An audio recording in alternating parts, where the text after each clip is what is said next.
Good evening, good afternoon, good morning, whenever the fuck you're tuning in. This is our week 4 Yep. roundup Yeah. of the Tailgate Trash Talk brought to you by Backyard Sports. God, I feel like the season's flying by. hmm Another good weekend of football, though, man. How you feeling after this weekend's action? I feel really good. I don't feel great, but what would make me feel great is if we can answer the question that's pressing on everyone's mind here in America: is where is Lou Holtz? Where is Lou Holtz? We don't know. Like, Ryan Day tried to find him on Saturday night. Nobody knows where he is. yeah, that was an interesting approach to your post game interview. Um, Really took it personal, man. Really took it personal that the coach. I don't know, man. Woo, It's cutting that a was an WWE interesting approach. promo right there. Yeah, for sure. He might have actually won Lou Holtz some favor with America too. Probably. Hey, Dad, glad to see you back this week. Welcome No back. sweat, no sweat. But yeah, so we had a lot of actually top 25 matchups last week. I think we had what, five, four? The Six, I believe. Or half a dozen, that's right. Yeah. Top 25 actually matchups. And dude, we survived the gauntlet. Had a pretty good week. We combined for 24, 12, and 2. We had the push with Michigan. Um, Covered some tight ones, but overall, pretty solid week. If you're out there cashing checks, Yeah. just holla at your boy. Uh, so let's jump right into. I think the topic on maybe everybody's mind is we had one coach take it very, very personally on Saturday. And I'm not talking about Ryan Day this time. I'm talking about Prime was getting some shine, and Lanning didn't like that, I guess. Yeah. And at halftime, they're up like fucking a ton to zero. What was it, 35. 42 nothing at half, I believe? It's 35. 35, that's right. And they said, we're not done. We're not happy. We're not satisfied, yada, yada, yada. And they played a lot during the game, that pregame. Obviously, he invited the cameras in, right? Because coaches don't always do that. You don't always get to see that kind of pregame approach to your team. Dan Lanning took it very personally with all of the hype and all of the attention surrounding the UC Boulder program with Coach Prime and all those transfers and what they've been doing. And they, I believe, right, made it a mission throughout the week that they were going to kind of silence that and maybe made it their own personal agenda to take some of that shine off of Coach Prime. But I think in the end, anybody who was a realist, I thought Colorado was going to be able to score on Oregon. That's why I had taken the points. I thought, what was it, 21 and a half, I think was the line, or Yep. 21 21 even even. was the line. And I just thought Colorado's offense is fine. Shedeur held the ball too long this weekend trying to make the big play.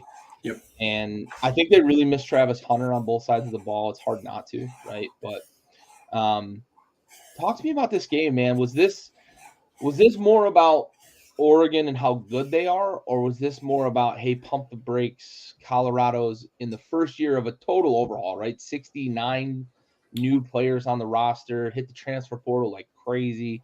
Sure. What are you taking away from this game more? Is this more about Oregon and how good they are, or is this more about Colorado and saying, okay, it's fun, it's a cool story, we all kind of like how the story, well, maybe not all of us, right? But there's a lot of people that do like kind of how this story's going, and Coach Prime's charismatic. But did we get ahead of ourselves? Do we need to just realize we're in year one? We're not winning a national title this year. Right. Which are you taking more away from in this game? Man, that's an interesting question, right? And I have thought about it a lot, and I continue to this moment to go back and forth. But I think my lean is to pump the brakes on Deion Sanders. It is borderline impossible to come in and turn a program around instantaneously. Yeah. Right? It's just not something that's done on the loss taken stride. Yeah, for sure.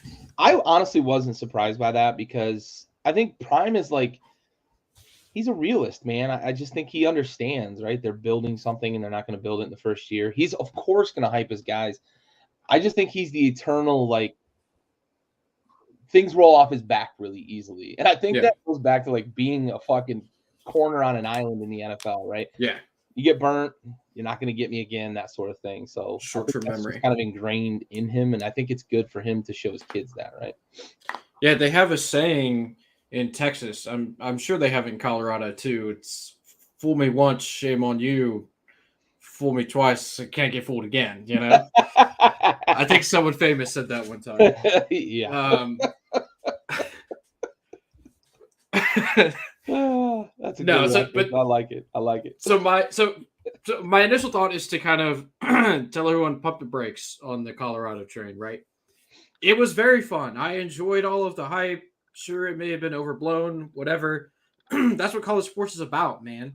It's about kids going out and having the time of their lives, right? These are 18 to 22-year-old dudes, or 31 if you're a Virginia kicker with 3 kids, right? But whatever, I digress. Or Brandon Whedon. Yeah, like, there's your outliers, yeah? It's kids living with zero, like, real responsibilities, having the time of their life. Why not let them go out and live it up, right? Football aside, they had the best 3-week stretch of their entire lives in Colorado. Right. Lil Wayne is out there. The Rock's on campus. Key Glock was there. Like, College Game Day was there. Yeah, Game Day was there. Fox Big Noon Kickoff was there one week. Absolutely. They had it going, man. I get that people were annoyed with the football coverage of the team, but I did not understand why people were hating so much on just a bunch of teenagers, right, or young adults rather, having the time of their lives, right? Having so much fun. And you could see it on the field. Like, those dudes were balling, and sure, they mess up a play here and there, whatever. Prime's not ripping them a new one on the sideline. He's teaching them and coaching them up and being like, hey, we're good. Like, we'll figure it out. We're going to make it work. Colorado is obviously fantastic. They're a top 10 team for a reason. They're going to win a bunch of games. They're going to score a ton of points. They have a defense that is very stout up front, and they're always fast, right? That's just kind of the Oregon way. So we knew going in that Oregon was the better team and that they should win, and they did, and they covered, and it wasn't close. But, like, now we need to rein it in on Colorado. People were talking playoff, that they were talking undefeated. That was never really a realistic expectation. Their O-line was atrocious. Absolutely. Yep. Their O-line was bad against Colorado State. Yep. They let old buddy whose name I can't think of right now kind of run roughshod over their right and left tackles all night long. He looked like Myles Garrett out there. Yeah. But I'm not saying that this is the end of Colorado's season. They're going to lose the rest of their games, right? That's not going to happen. They have very good offensive skill players on that team. Shedeur just needs to process things a little bit faster, I think. He has the capability. He has the skills to do it. You mentioned it earlier. He held on to the ball too long, trying to make that hero play. I think a little bit of that had to go into play calling. They called a lot of long developing plays, like big over routes with their receivers that are really fast, but not faster than the DBs there at Oregon. Like, that works against TCU, right? That doesn't necessarily work against an elite defense like you have in Eugene. So I'm not saying that they're a bad team by any stretch of the means. I just think we need to kind of pump the brakes here, take a realistic look at whatever this Colorado team is, and readjust what our expectations are going forward for them with a big time opponent coming to this town this weekend. Yeah. It doesn't get any easier this week either, because you've got the reigning, defending Heisman Trophy winner coming into town, who is on pace probably to win a second one. I know that, the voters are probably going to have a hard time voting for him a second time, because that's just how the voters are or whatever. Yep. But realistically speaking, Caleb's on as good, if not a better pace than he was last year, right? For sure. He won the Heisman. Mohamed Kamara, I could not think of the name. Kamara, yes. I knew it was an NFL name we already knew, but I could not at all place it. But yeah, I mean, he had a career day against Colorado as well. So yep. We knew coming into the season too that offensive line, one, they didn't have a lot of depth, and two, they had a lot of young guys that hadn't been seasoned, and you give them a year or two in the program, maybe they'll be right. They'll be much better. But yeah, they were atrocious against Oregon. It showed across the board, right? Because you mentioned it, right? For all of the pieces that I thought on the back end that Colorado might be able to exploit with that passing game, they made up for it in spades on that defensive line. They really, really took it to that Colorado offensive line. And I thought Shooter held the ball too long. I think that it's something he'll learn from. I also think it's something they're going to coach better. I also thought that they had a really bad game plan early in the game, and they started to find their way a little bit, but then Shador kind of went into hero mode. I think is what really took them, deeper into the hole. But early on, they kept trying to go side to side, and you mentioned it. There's so much goddamn speed on that Oregon defense. You've got to go vertical. You're not winning the race to the fucking edge against Right. Oregon. So, yeah, I agree with you, and I agree too, because I don't think we learned anything new about Oregon from this game because we know they're good, right? This was much more about, this is a fun story, right? But it's not a New Year's Six bowl game. It's not, getting into the playoff or any of that. The hype train was getting a little bit out of control in terms of what people were talking about expectations. We talked about it last week on the show, right? I said 8 wins, I think, is gettable because I think they can out athlete a certain number of teams on their schedule. They're going to probably have to steal one. Is it Oregon State? Is it Washington State? One of those that they're probably going to have to steal. But I'll admit right now, after seeing Washington State and Oregon State compete against each other, I don't know if you're going to steal either of those games. So, this is realistically, you're talking 6 to 8 wins and it's a successful season. You mentioned it. You're not coming in overnight and taking a 1-win Colorado program who, for all intents and purposes, people probably forgot even had a Division I football program at the FCS level or FBS level. Probably thought they were at the FCS level or something, but you're not going to turn that into a 10, 11, 12 win program overnight, right? So I think this was a little bit of a reality check. I think this was a little bit of the whole nation needed to understand that this is fun, but we're not talking playoff, right? Nope. The talk of them running the table in the Pac-12 was fucking ridiculous from the get-go. So, yeah, look, Corey, I think the big thing you're going to have to, maybe take into consideration is what sort of incentive does Prime have to stay after his kids graduate, right? So 2 years from now, we're talking about Coach Prime coaching a Colorado program without Shador, without Shiloh, because they're probably both going to be in the NFL. I think they're both NFL caliber players. I think Shiloh could be a rotation guy in the backfield on a defense, and I think Shador is eventually going to be drafted to be maybe the future of a franchise, a project type guy. I think he's got the skill set. I think he's a savvy guy. I think he's got some maturing to do in terms of, understanding the position because he's gotten away with just being the best athlete. But what do you think? Do you think, like, is Prime going to stick around long enough for 2 years from now? And two, I think he's got a chance to recruit enough talent because it's Coach Prime and people want to play for him. But do you think he's going to be able to get enough to become, are we talking a fringe playoff contender? So it's important to mention that 2 years from now, there will be a 12-team playoff. Yeah, 2 years. That's fair. That's a good point. That's a good 2 point. I'm years. 4 still, but you're right. 2 years from now, he will also have a very different schedule than the one that is laid out in front of him this year. Yep. I have no idea what the future scheduling is going to look like with these large conferences. I don't think the conferences know. Yeah, I don't know where they're going to play or who they're going to host, right? You got teams on the West Coast and the ACC in the future. Yeah, I am hesitant to say that there will be a top 12 team in 2 years. You mentioned having to replace a quarterback. That's not an easy feat, even with the transfer portal. You're not bringing in Caleb Williams. You're not switching teams as a coach and bringing your quarterback with you, right? It happens almost every year. We see an elite transfer quarterback. It happened with Tyler Van Dyke in Miami. Happened with Spencer Rattler at I can't speak. South Carolina. Happened with Quinn Ewers at Texas. Like these guys transfer, they get to a new program because they are so football young. Yep. It takes them a minute to kind of develop and learn within that system. So 2 years from now, if Shador graduates this year, 2 years from now, that kind of projects them to have the second year new starter.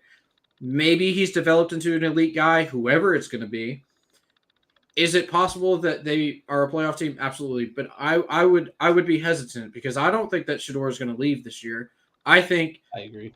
I think with NIL, he's going to make so much money to stay at Colorado, and then perform well again next year with another year under his belt. And they're going to bring in a bunch more transfers again. I'm sure better players. He's going to play super well next year. Forecasting no injury. My guess is he's going to come back, try to win a Heisman, and be the number one overall pick going into next year's NFL draft class, right? Yep. And then that leaves them with a brand new quarterback starting in 2 years. So I would be hesitant to say playoff team in 2 years. They'll be a top 25 team. They'll be a ranked team. They'll get a big bowl game, right? But playoff, I don't think is a super realistic expectation. Yeah, those non-New Year's Six bowls. They're all going to be tripping over themselves to bring Colorado in. Whatever one's got a Pac-12 team on their agreement, the first one off the board is going to be Colorado because just simply dollars, right? Eyes on the TV set. It's just the reality of it. But yeah, I agree. I don't think Shador goes this year because I look at the class next year too, right? It's not just how much money he can make NIL. You're talking about a class that is demonstrably weaker than this year's class. Right. This year, we've got the known number one overall. We may end up with 5 first-round guys. And if Shador goes, maybe 6, but maybe he ends up being the odd man out. Right. There's always one every year. There's a guy that gets left out of that first round.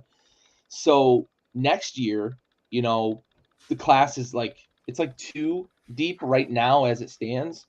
I think in terms of competing at the top. Right. Next year, obviously that can change, but next year Shador could be that guy that goes and wins a Heisman and some GM falls in love with him and says, I can make this guy a winner in the NFL, right? Yeah. And I saw the projection earlier. He's got a national commercial, right? And there's only one other guy in college football right now that has a national commercial, and it's Caleb Williams. He's been on the Heisman House stuff, and he's been doing, I think it's Allstate that he did a commercial or one of those. He's got a national commercial, I forget, but Shador is doing national commercials with Dad, right? He's doing Aflac with Dad. So that's a big deal. I saw the projections like 10 million for him in terms of NIL. Who the fuck's going to the NFL? You can get that and go back, maybe win a Heisman, maybe be the first overall pick, right? Like, I'm not leaving college for that. Ain't no chance. I'm going to go get beat up by grown-ass men, or I can stay in college and make $10 million.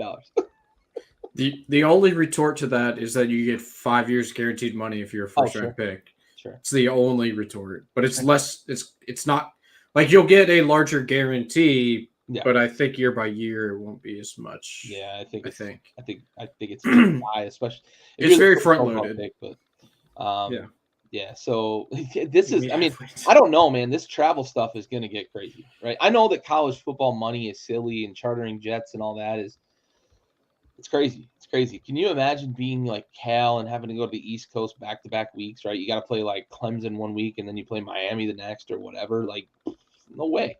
They go stay at the Greenbrier, dude. Shout out West Virginia. Yeah, shout out West Virginia. You got one little gem up there. Whoa, it's almost heaven, dog. Calm down. I've heard it's beautiful up there. It is. Never really been. I've been to the Greenbrier for a wedding. It's fucking gorgeous at the Greenbrier. Yes, it is. All right, let's shift here. What's one game on the slate here that you wanna, highlight? All right, I last week you had Penn State on your totem. Yep. Would you like to hear my doubts about Penn State now, or would you like to wait? Man. I want to hear them. All right, so that ledge. So this Drew Aller guy, right? Yeah. Supposed to be the next hottest thing at Penn State. We talked about Alabama's quarterback situation, how they're known for developing guys. Shador has gotten better every year. Bo Nix is and Michael Penix are like poster childs for college development, right? Oh, yeah. Drew Aller, his average depth of target has gone down every single game this year. Every single game. Their running back room, to include Drew Aller, who has some rushing attempts, has been touted as one of the best in the country. They have backup offensive linemen at Penn State right now who are going to be drafted in this year's NFL draft coming up. So, almost inarguably, should be the best offensive line in college football, right? Any guess on how many yards per carry they're averaging? Any guess? It's not great. I think it's like they're under 4. It's like 3.6. It's 4.4. But again, that includes a guy who has 6 carries and is averaging like 10.9, and the quarterback averaging 6. Right. So it's probably hovering right around the 3.9 to 4 yards per carry, behind multiple NFL offensive linemen and a running back room that's supposed to be the best in the country. Yeah. Can you name a single one of their wide receivers? No. That's their issue this year for sure. They also, in this game against Iowa that they won 31-0, had the ball for 45 minutes, ran 97 offensive plays, and scored 31 points. That is a team that's supposed to run it up on Ohio State or Michigan? Yeah, my counterpoint to that would be that's the style of play that they're playing this year. I've watched 2 of their games all the way through, and then the other 2 games I've kind of caught highlights. The Iowa game is one that I watched that one pretty well through. I was kind of flipping between games, but I had that one on primarily on my laptop. So that is the style of play that they play. You mentioned the offensive line. They are blocking 4 yards of play. The running backs, I don't know what they're not getting more than what's blocked on the play, but they are running 12, 13, 14 play drives. Now, I will say that's a good thing, right? For especially when you play a team like Ohio State that wants to have a high-flying offense that has the weapons to do so. And as Kyle McCord gets better throughout the season, you expect that offense to continue to get better. Michigan, right? Michigan, we know that they can at times get real hot and run the score up as well. You want to be able to control the clock. My only worry, my counter to that is like when you get into a 3rd and 6, when you get into a 3rd and 7, you can't make a mistake and turn the ball over, right? So Penn State is operating probably on a margin that's a lot thinner than other teams for that reason. I can't, the one that I can't reconcile, like the depth of target, it has to be because those guys just aren't getting open down the field and he's constantly checking down. I have seen that they are very tight end heavy. They are very backs out of the backfield heavy in terms of targeting. But man, that offensive line seems to dominate each week. And as you mentioned, right, they've got a lot of depth on that offensive line. Yeah, those are interesting stats. And maybe you've convinced me. I gotta rearrange my totem for next week. Those are scary stats when you're playing a team like Ohio State. You're playing a team like Michigan, right? And yeah. You know, you're gonna have to score. You can play defense and run the ball you want, but you're not gonna be able to completely take the air out of the ball. So, I don't know. They are plus 11 in the turnover category through 4 games. That's pretty good. So I will give you that. Probably another reason why they're not throwing the ball down the field. They really want to be cautious with the ball. Yeah, I mean, yeah. Or it could be the inverse, right? They're not throwing it down the field because they're worried about what Aller might do. I'm not saying they're a bad team. I was high on them as well. Like we've talked about this, I was high on them also, but they did not impress me the way that I wanted them to against Iowa. That's all I'm saying. Drew Eller still has not thrown for 1,000 yards. No. He may throw for 2,400 on the season, and maybe that's what they want. They're controlling games. That's the thing I look at is that you're talking 40 minutes of possession. Probably should you score more than 31 points? Sure, but probably not what they're aiming for. I don't know. They seem to be pretty happy with 3 rushes and move the chains. So. Yeah. Yeah, you better tell them the truth, Corey. Tell them the truth. Yeah, we're Don't, the coolest. yes. We're not so cool. We're the coolest. God, dude. Kids, man. Am I Yeah, right? for sure. What else you got on the slate here? You got another one you want to highlight before we Yeah. shift gears? I would like to talk about Florida State and Clemson. Florida State is very impressive to me. So every year there's a trap game, right? Yeah. Every year there's a trap game. Florida State's trap game to this point looks like it was Boston College. Yep. But they battled through. Jordan Travis came back after getting hurt in the first half and kind of balled out in the second half. Then they go to Clemson and win this game. Now, they had a little help from the Clemson kicking game. They brought in a kid who was about to go work on Wall Street. Got it. Dabo's a freaking dumb coach. Understood. Clemson's defense is still very good. It just is, right? Like, and you're playing on the road in Death Valley. That's never easy, no matter what time of day. For some reason, those Clemson fans get up for noon games. It's freaking weird. They're just weird over there in the Valley. I don't understand them. Spoken like a true Gamecocks fan. Yeah, like come on down to Cola, baby. We'll show you what it's about. Also, shout out Shane Beamer today for saying eventually we're going to get to play a day game. I think they've had all night games this year, so casual, whatever. We're just a primetime team. That's all it is. Right, exactly. But so I was very impressed with Florida State. That being said, there's a little bit of a shocker in my totem. But I think Florida State's very good. I'm excited to watch them against Duke and North Carolina. Whenever those games occur, I will be tuning in. The ACC might be back even without Clemson. So I'm excited for that. But shout out to Florida State.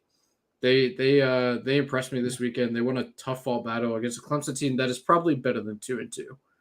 But they've lost to two ranked opponents, so I can't really say that with a whole lot of conviction. But they'll finish with a bunch of wins this year. Yeah, for sure. I mean, the talent on that team it speaks for itself, right? The coaching stuff has been a real problem for them this year, both schematically on offense and decision making late in games, especially in that game. I don't know what Clemson was doing for the last 200 seconds of that game, right? The last 3 minutes or so. I don't know what they were doing down the stretch of that game. It was a mess. I spent probably 15 minutes after the game, like between conversations with you and conversations in another group that has a bunch of degenerates in it as well.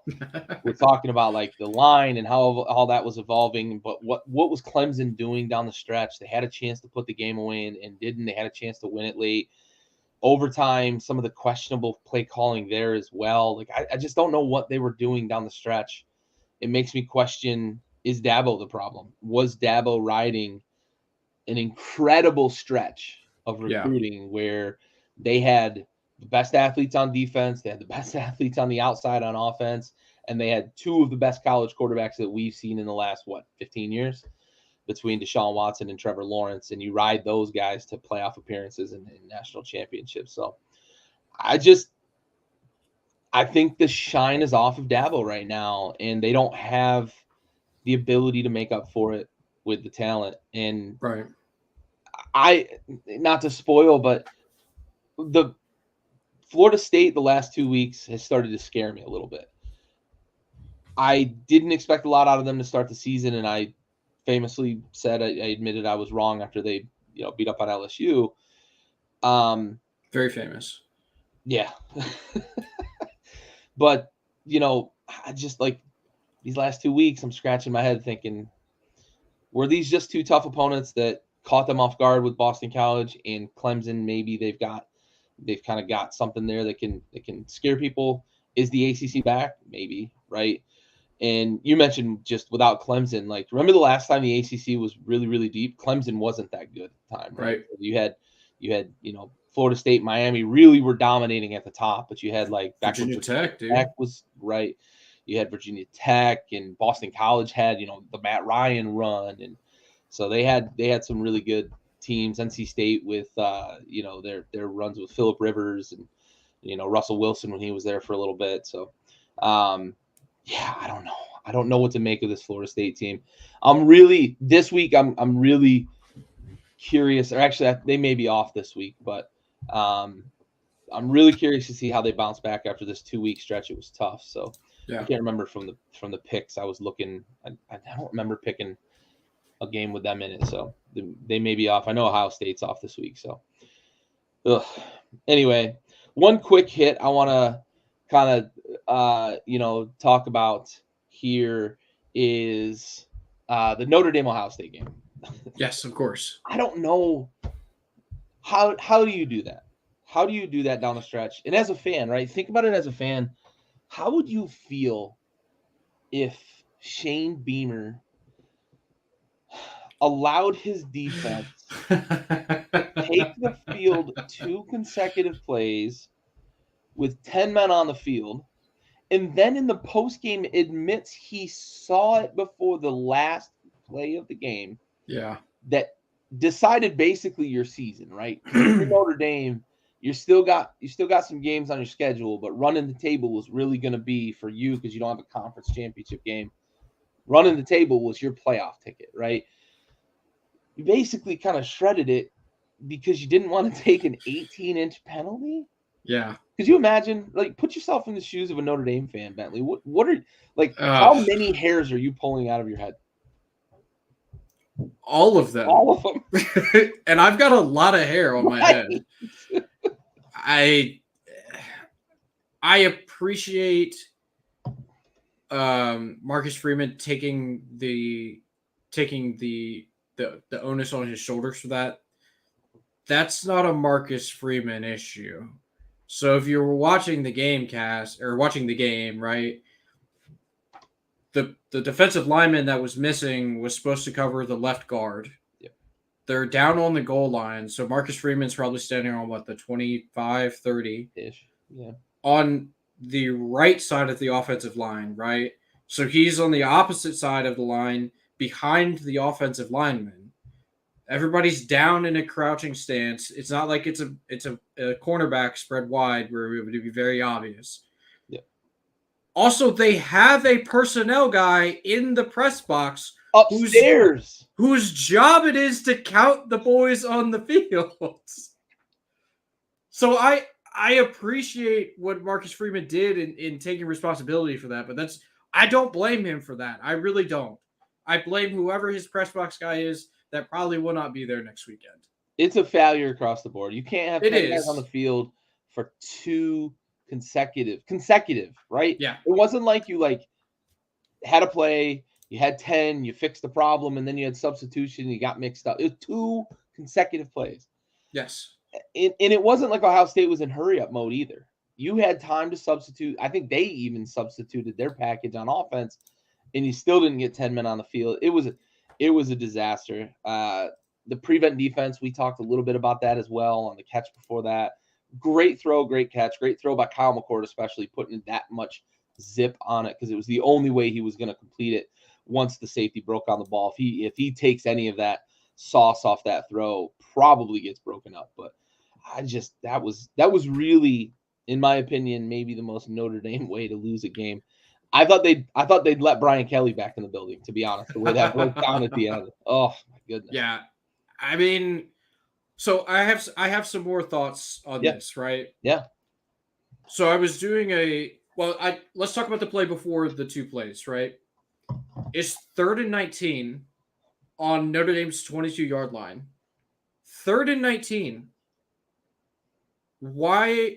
Let's do some math here, right? That gives you a 3-yard barrier between the first down marker and the goal line. You should not be playing heels on the goal line defense, right? You want to line up 20 yards deep, which gives you 1 yard of running room to gather speed before you absolutely have to stop somebody. Yep. That being said, credit to Kyle McCord for playing freaking lights out on that drive. He was absolutely nails down the stretch. Yeah. And I think a lot of that has to do with and we see it all across college football, we see it in the NFL, when teams get into this 2-minute offense, you don't have to think that much, right? You just get in the game and you play ball. Yep. You line up, you snap the ball, and then you make your first read. If it's not there, you dump it off, throw it away, you take off running. Your options are very limited. You're not going through progressions. Like you're the plays coming to you in the headset. You're not thinking about where the defense is lining up. Yep. All these things. You're just out there playing ball, right? That being said, Kyle McCord probably not going to win Heisman. Probably not going to be a first round pick.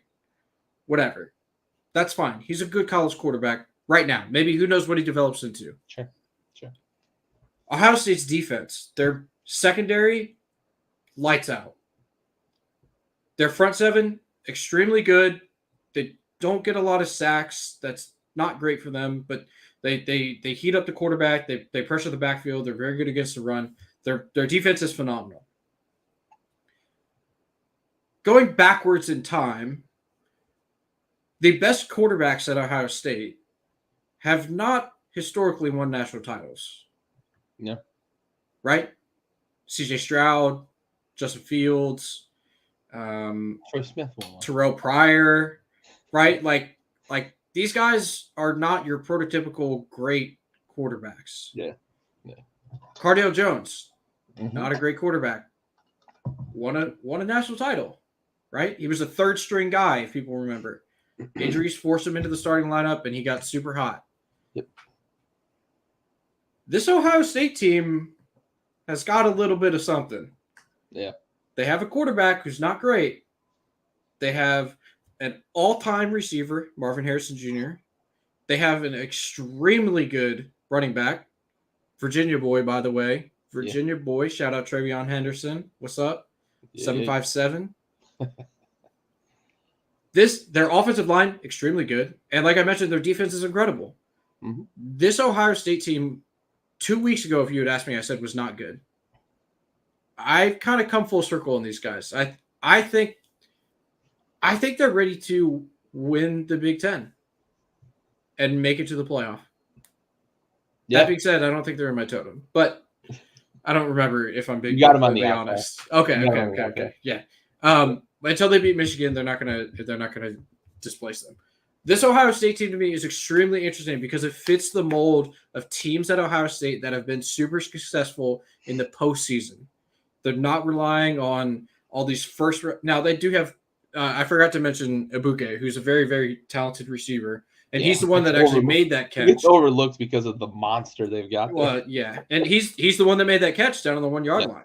Yeah. He went down there and he did the basketball play where he puts his butt into somebody and he boxes them out. But I'm keeping a very, very wary eye on this Ohio State team.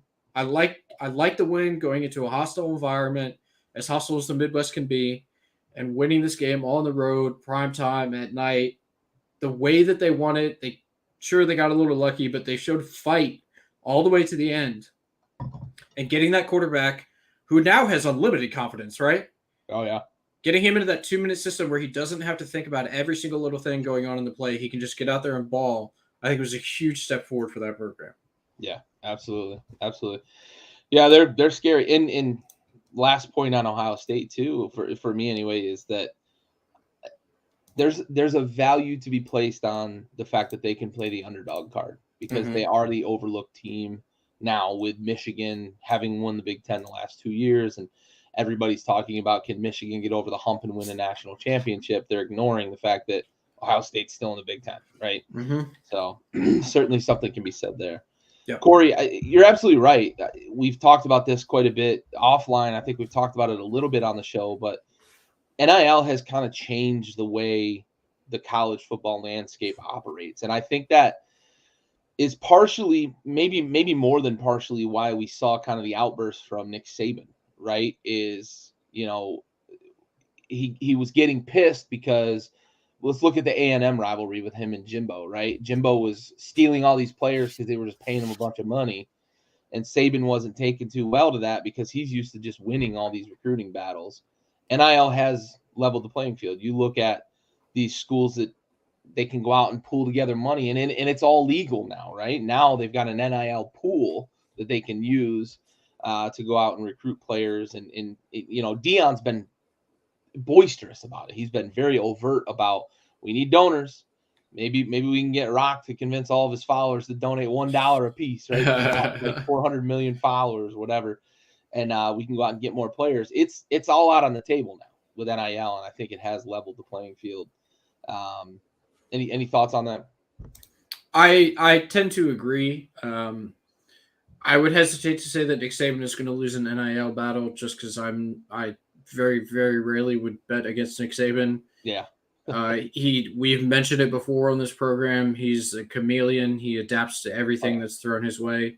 I would imagine he finds some car dealerships down there in Tuscaloosa to throw a couple cars to some players, as he may or may not have been known to do in the past. Mm-hmm. But now he can do it above board. Right. But yeah, so historically, some of the schools that have been power, Clemson, I think, is probably the most obvious one. Yeah.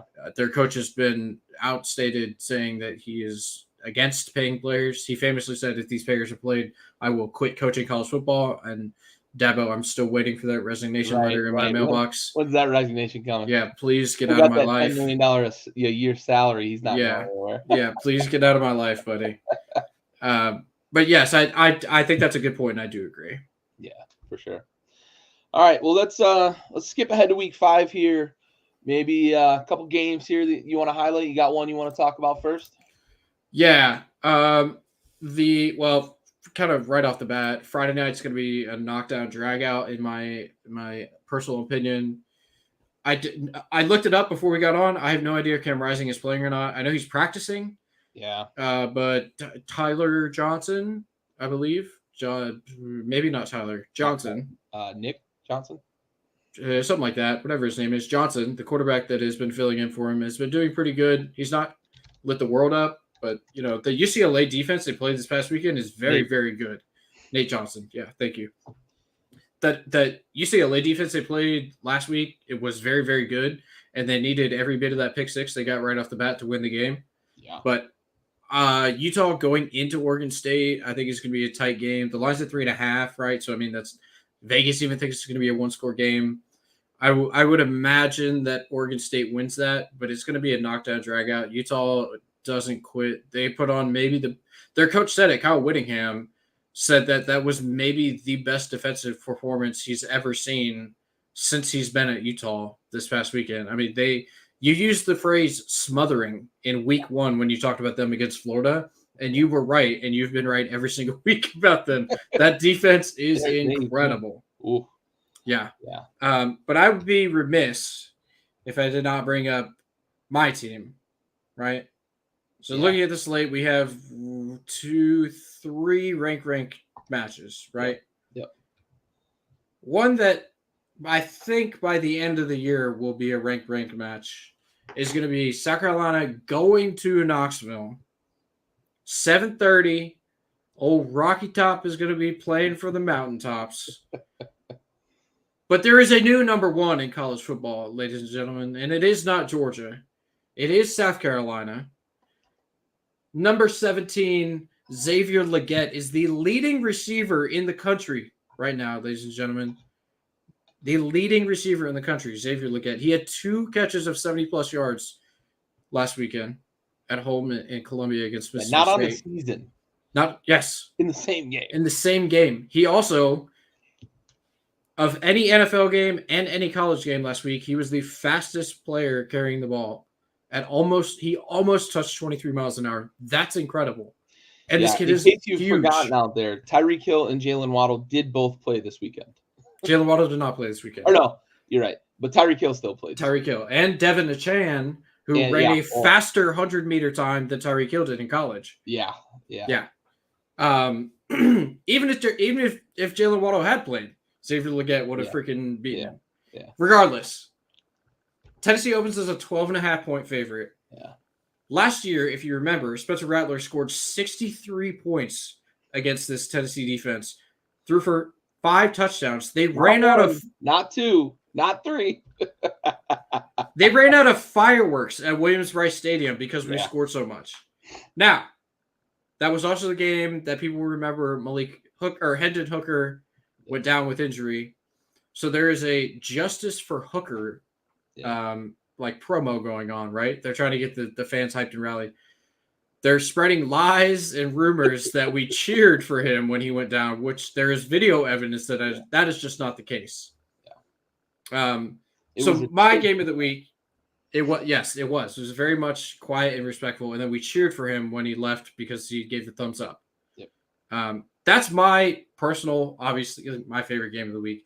I know that's not going to be popular with everybody. The Kansas and Texas game is probably going to be the most fun game of the week outside of Southern California and Colorado. But I'm really looking forward to South Carolina. Spencer Rattler, he's faced a very, very good defense already once this year and looked very good in the first half against Georgia. I'm excited to see what he can do on the road again in a night game in a hostile environment in Knoxville. If he is really, I have touted him all year long, saying he's played to the status of that high school recruit we saw coming out with the TV show. I have said that he is playing above and beyond that status. I'm excited to see him put to the test against an opponent at night on the road. Yeah, for sure. I knew you were going to talk about that, but I did want to kind of highlight, I knew we were going to, but if we hadn't, right, had a Gamecock fan in the house, certainly a game to talk about because of what happened last year, but also Tennessee hasn't fallen off, right? I think everybody expected losing Jalen Hyatt and Hendon Hooker and the offensive line talent that they lost in the first and second round of the draft. Yeah. Everybody, I think, was like, okay, let's wait and see on Tennessee. And the AP ranking to start the season, I think, reflected that, right?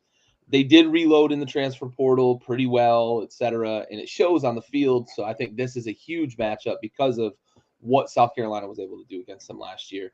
Yeah. Revenge game, fine. Justice for Hooker. We talked about that earlier. I don't understand it. If you got to get motivated like that, whatever. Yeah. But two that I kind of want to hit on quickly. You just mentioned it. I want to talk about Kansas, Texas.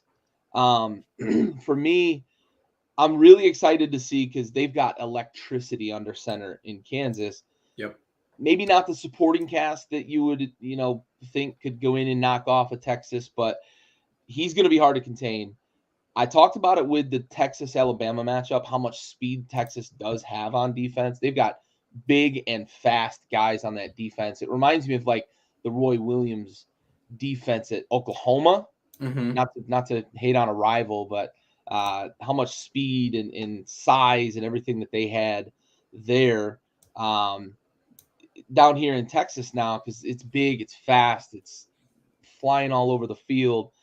I'm really curious to see if they can contain this quarterback from Kansas because he's a lightning bug. He's a lightning bug. I think you called him Cam Ward light. Yeah. Earlier today when we were talking, I don't disagree with that. But if Texas can kind of rein in some of that ability to make plays outside of the pocket, ability to make plays down the field with his legs,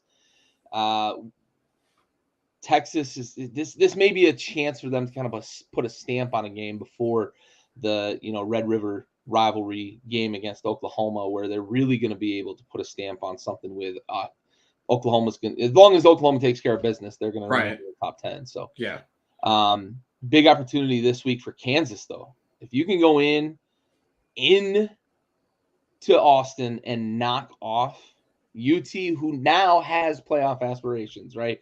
Now we're really talking about, okay, this is the season we do finally say when we get to January, Texas is back, right? This is an opportunity for Kansas to really they're never going to be a program, right? A football program. They've had flashes with, here and there, but, Aqib Talib was there when they were last kind of really had a run. Yeah. But this is an opportunity, man, at 4-0 especially, right? Who had Kansas at 4-0 going into Austin in week 5? Right. So that's one I wanted to talk about a little bit in terms of that matchup defensively with Can I give you some numbers for Jalen Daniels? Absolutely. So Jalen Daniels this year is completing 75% of his pass attempts, averaging 9.4 yards per completion. Only has one interception. He's got a passer rating of 173. Yeah. Last year, he ran for 420 yards and 7 touchdowns on 5.4 yards per carry. Obviously, his rushing numbers are not as vaulted this year because he has not had as many attempts. But Jalen Daniels does the thing that every single quarterback coach and quarterback guru or whatever brings up when they talk about a mobile quarterback. He does not move around in the backfield to run. He moves around in the backfield to throw the ball down the field. You mentioned he's a lightning bug, right? He's a jitterbug back there. He is so evasive It's incredible. It is so hard to get two hands on this guy, and he's strong enough and athletic enough to break out of one-handed sacks. It's just not going to happen for them. That being said, Texas has guys on that defensive side of the ball. We saw in Tuscaloosa go down there and move the Alabama linemen around, disrupt the timing of Jalen Melro, force him out of the pocket, force him to run rather than throw outside of the pocket. And they're athletic as hell on that defense. I think it's going to be super fun to watch what Jalen Daniels can do against that defense. I hope it's super fun. I did take them in the points. I think it's 17.5. I do have Texas in my Final Four at the end of the year. I picked them to make playoffs, so I'm rooting for Texas to win, but I'm rooting for a really, really fun game in this one. Oh, yeah. And I think Jalen Daniels is an electric athlete and will be able to move the ball up and down the field on that Texas defense. Yeah. Because Milroe did it with Alabama. He was able to hit some deep shots, right? And then move the ball with his legs. If Jalen Daniels can do somewhat of the same thing, I think it'd be exciting. Yeah, for sure. Could be exciting. Last one I want to talk about is down all the way at the bottom with Fresno and Nevada. And I know, like, probably not on anybody's radar, right? I've always been kind of a closet Fresno State fan. I like their logo. I like their mascot. I like their colors, right? Their color scheme is pretty cool in my opinion. And I used to like to use them in NCAA because they were a doormat franchise or doormat program, and I wanted to take one and make them a powerhouse, right? That's always kind of the fun thing to do. Take the terrible team and make them good, right? Last time we saw them creep into the top 25, they laid an egg against a San Diego State team that was good, not great. I'm going to keep my eye on this one because Nevada's not a good team, but we see this a lot, right? With teams that probably shouldn't be in the top 25, but they sneak into the top 25 because of the way losses and things are playing out. I'm just highlighting that because I'm curious with Fresno State whether they're going to have any staying power in the top 25 this year. I think they do a really good job of just continuing to build that program, recovering from losing guys to the NFL, right? They seem to always have a quarterback coming through there every maybe 10 years, right? The Carr brothers and, all the way back to like Trent Dilfer, right? Trent Dilfer was a star at Fresno State. So it'll be interesting to see. I just wanted to highlight that because of my soft spot for Fresno State and whether or not they're going to be able to hang out in the top 25. Take the under. Yeah. 49.5. Yeah. Agreed. All right. Well, let's talk Totem. So we mentioned there's some changes, and I told you before the show I kind of cheated on my side. So nothing really changed for you in the top 4, but you moved Ohio State in. I'm assuming you put a lot of weight on that Notre Dame win, moving them over. We've talked a little bit about Penn State and kind of what they could potentially be if they're able to run the table. But talk to me about Ohio State moving up into the top 6 here. Looking in. So I kind of laid it out when I was talking about the recap of the Notre Dame game. The way that this team is kind of built like former championship teams that they have, where they have elite playmakers from the outside and in the backfield. The lines are very good, and the defense is incredible, and they're not asking their quarterback to do too much to carry them. We saw C.J. Stroud go out against Georgia last year and put up the best tape of anybody in probably 3 years against that Georgia defense, but it didn't equate to a win, right? Now they missed a kick on New Year's, almost right as the clock struck midnight. They missed that kick to lose the game, or to not force overtime, rather. So that may not be correlation, but this Ohio State team, I think, has a potential to run the table and be a contender going against some other teams that are not. Like, this is a year where it feels more wide open than it has in years past, right? So I just think that this Ohio State team has the capacity to compete with the most elite teams in the country. Yeah, I think even at the top, Georgia isn't the boogeyman that they've been the last couple of years. So you said it, wide open. I think that's the perfect way to put it. We got 4 teams from the Pac-12 in the top 10 this year. Mm-hmm. I think it is very much wide open. there's always something down the stretch. Like you get late in a game and something weird happens with the 10 men on the field is weird. And like, did Notre Dame do that intentionally? Was there an officiating issue? Was the spotting of the ball, that sort of stuff? Yeah. I'm as hard on officials as anybody, but they make mistakes sometimes. Things happen. I don't know that. Also, it's not a penalty to run 10 men out on defense. Yeah. So it just is bad coaching. It's terrible. So, but yeah, I don't know. And I think he was thought he, yeah. I don't even know how to explain it. It's so bad. I'm not sure if there's a direct. I haven't seen conspiracies about the game, but maybe I missed something. Yeah, I haven't. So I would lean butthurt fans right off the bat, but usually when you get a game tight late like that, Ohio State's a darling, right, of college football, and sometimes when they win a game that maybe feels like they shouldn't have, I guess you can go that route. But as I mentioned, I've got Ohio State into. I had Notre Dame in. They beat Notre Dame, and I moved them in over Notre Dame. I realize that I'm being really disrespectful to Michigan, but I'm going to stand by my stance that, one, I haven't seen them bully teams yet.